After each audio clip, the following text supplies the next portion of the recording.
L'épilogue du processus électoral en Europe, la désignation des 751 députés qui siégeront au sein du Parlement à Strasbourg et à Bruxelles pour les 5 prochaines années.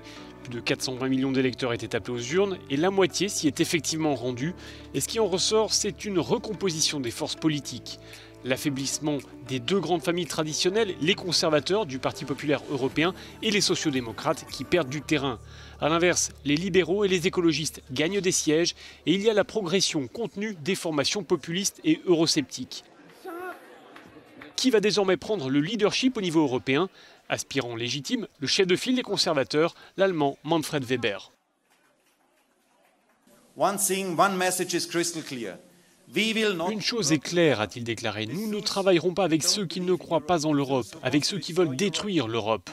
L'Europe d'aujourd'hui est notre Europe, c'est l'Europe de la démocratie chrétienne et nous défendrons cette Europe contre les nationalistes. C'est ça que nous allons faire. En face, les formations populistes, nationalistes et eurosceptiques entendent bien valoriser leur progression électorale. La poussée de nos alliés en Europe et l'émergence de nouvelles forces politiques sur tout le continent, défendant l'intérêt des peuples et des nations, ouvrent la voie à la constitution d'un groupe puissant au sein du Parlement européen. Les Français peuvent compter sur nous pour les défendre et promouvoir le bon sens au pouvoir. Je vous remercie. À défaut d'une majorité claire, c'est donc un jeu d'alliance qui va débuter et les libéraux comptent bien avoir leur mot à dire.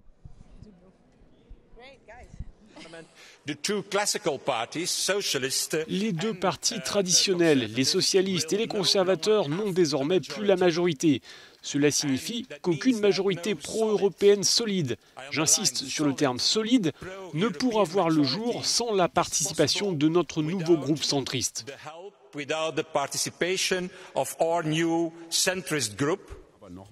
Forts de leur progression, les écologistes entendent bien faire valoir leur thème de campagne au sein du Parlement. Nous souhaitons que les questions d'environnement soient au cœur du débat. Si certains partis veulent faire alliance avec nous, mais sans intégrer les engagements de protection du climat, alors il n'y aura pas d'alliance possible. On est ouvert à la discussion avec les autres partis, mais nous avons nos exigences.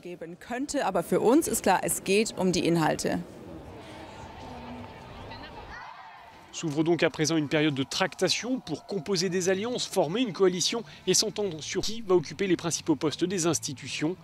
Le prochain rendez-vous européen, ce sera mercredi, un sommet qui s'annonce animé.